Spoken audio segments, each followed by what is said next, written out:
Okay, this is going to become sequence executor. Sure, great.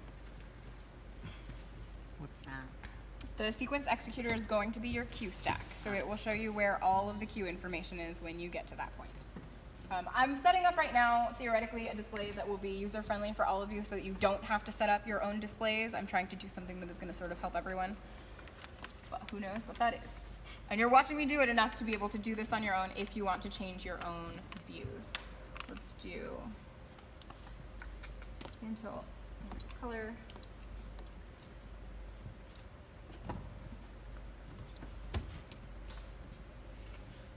What else maybe?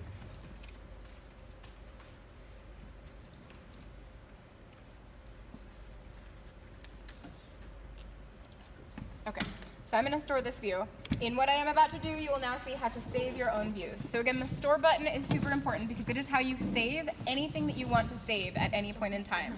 Store X, and the X that you fill in will be the thing that you were trying to save. So right now, I want to store a view. I want to save all of these screens exactly as they are so that I can always come back to what this looks like. So I will do store and hit the button that I want it to go to. I'm going to put us in this button. So it pops up and asks me what I'm trying to do. I'm storing view number 2, and I will name it class demo. The other catch here is that right now it is only trying to save what is happening on this screen. You see that because it is highlighting this screen. If you want all of the screens to be saved, you have to tell it to save all screens, which is what I have now done. It's highlighting that I'm saving all of these screens. I'm going to say, OK.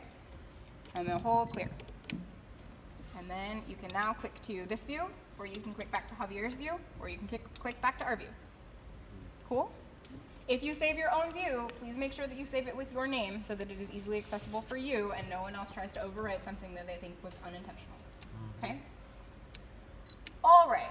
On this side of our screen here, I have now set up for us groups. So there are some things that have already been grouped together. We're going to continue grouping things together after my rehearsal tonight so that it's a little more easily accessible. But I've labeled all of these groups so that you know what exists. So in this top column, it says RH1 hybrid. That will select all of that fixture type that we have in this rig.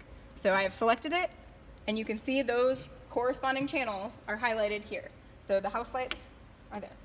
But these channels I've just selected, 451 through 454, the console is telling me I now have them captured. So whatever I put into this console, it's going to do affecting only those fixtures because that is what has been captured. Everybody with me so far?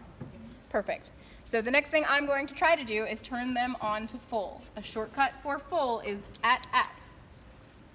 I now have all 4 of them on at full. How very exciting. It listened to me. Fabulous. And I can put them in color palettes, yeah? Yes. Great.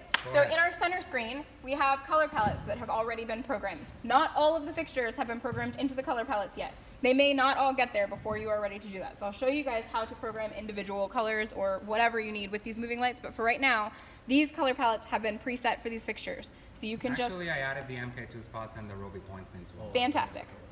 So you can click through and change to these corresponding colors. I also ask that Javier label the colors with words so that if the color tablets, these example colors in here, get askew at any point in time, which they sometimes do, you have the word to fall back on to know what color you are doing. Same with all of the sharp edge, soft edge, anything that is labeled in here has to be manually labeled. The console doesn't just innately understand what it's doing. It will label something as focus palette 3, focus palette 5, color palette 62.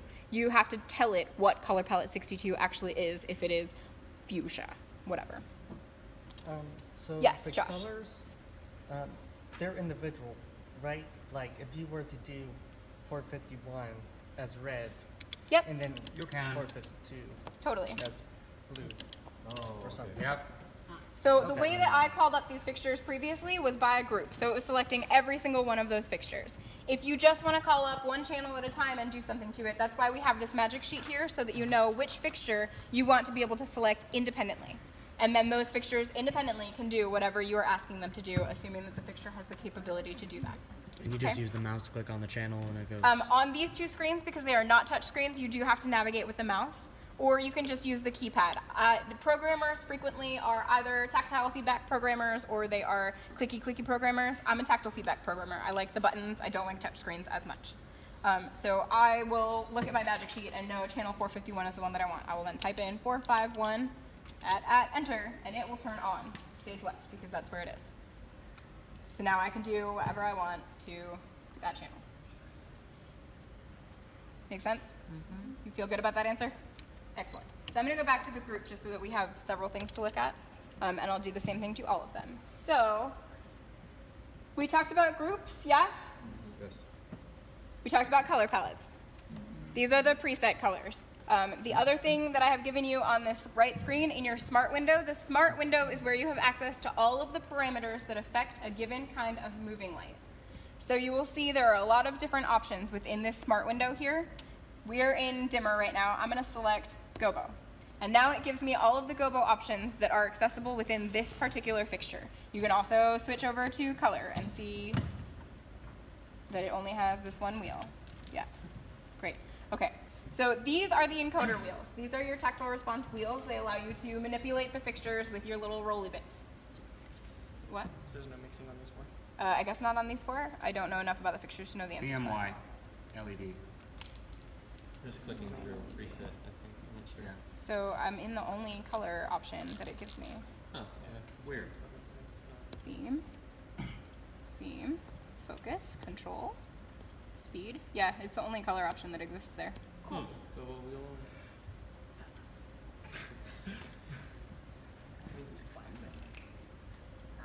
Show does. Yeah, 30. Okay. Anyway, Right now they're standard. They're running standard. I don't know where I was just going with this, but here we are, clicking through the colors that are available. Is this- Are you looking at gobos? Thank you. Yeah, it's on a wheel. Do you see what's happening? It's like a little red. Yeah, they're on a wheel. Yep, it just means flagging. Yep. Okay.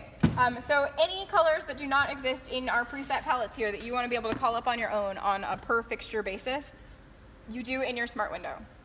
Any gobos that are not existing in any of our presets pre-programmed for you, you could call up on your own. You guys can click through and figure out what fixtures do which things by looking at the smart window.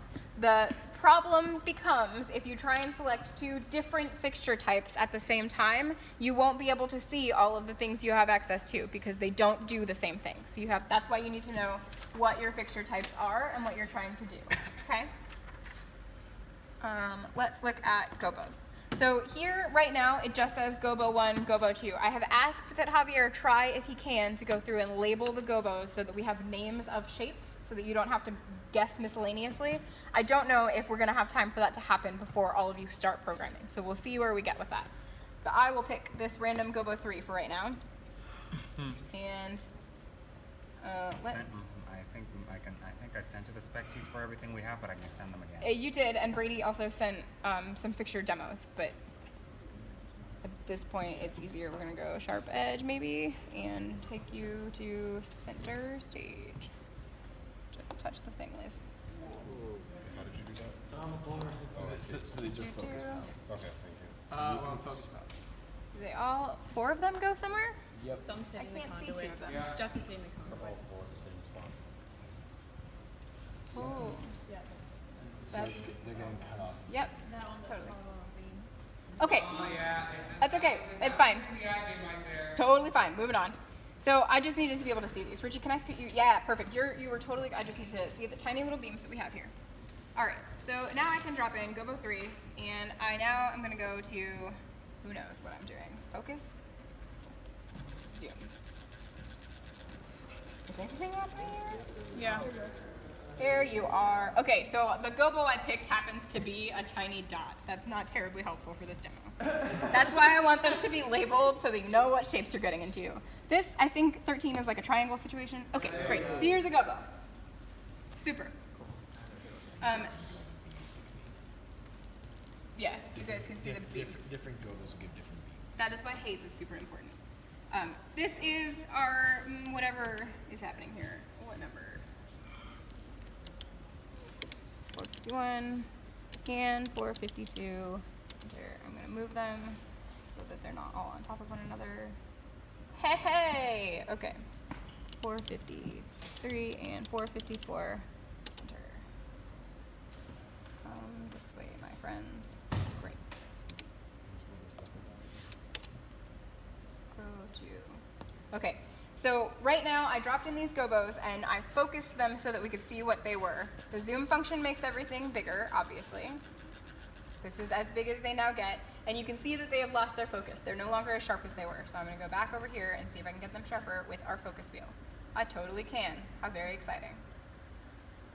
Does this make sense? Yes. Do you guys all see what I'm doing? So all of this access happens for us in the smart window.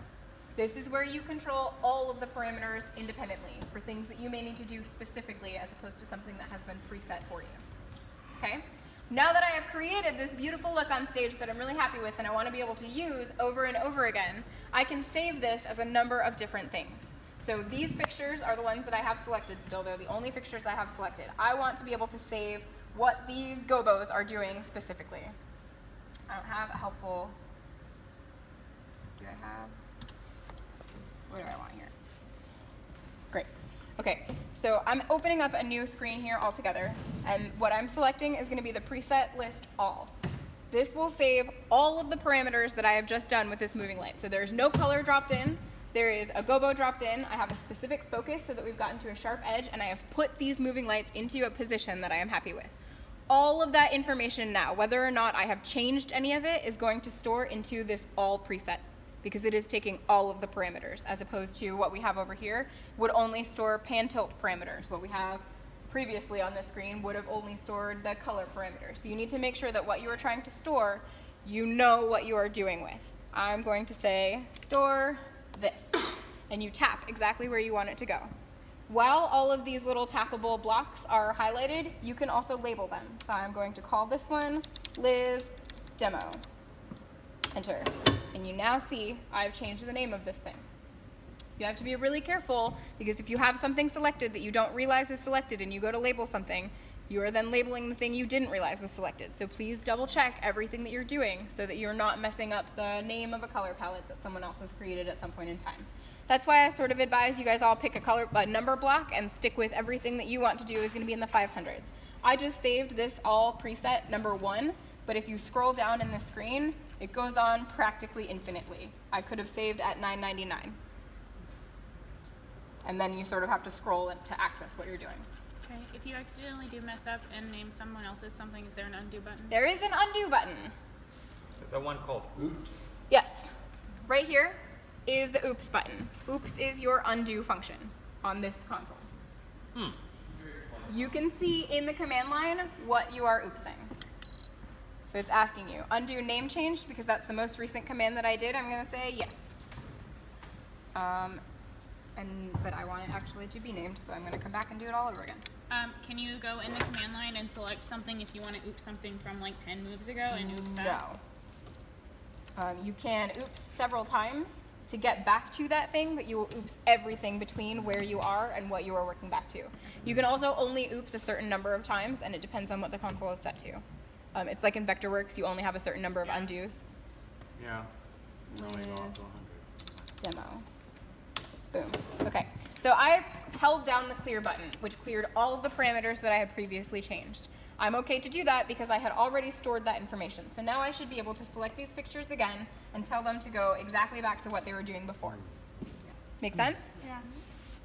Keep in mind that what I have now set up in this screen is the all function, as opposed to if we go back to my Liz View class demo, all you have access to are focus and color here. So if I were to have stored these fixtures in this color palette, it's storing the fact that there is no color associated with them and nothing else. It will not store position information. It will not store focus information. All of those things do not exist here. Make sense? Okay. Boom. I'm going to delete this. Delete is another helpful command. For the most part, all of these buttons will highlight with a red indicator so that you know what you have selected most recently. Delete, and then you can tap on the thing that you want to delete, and there it goes. Gone forever, unless you oops to get it back. Okay. Questions so far? Can you show us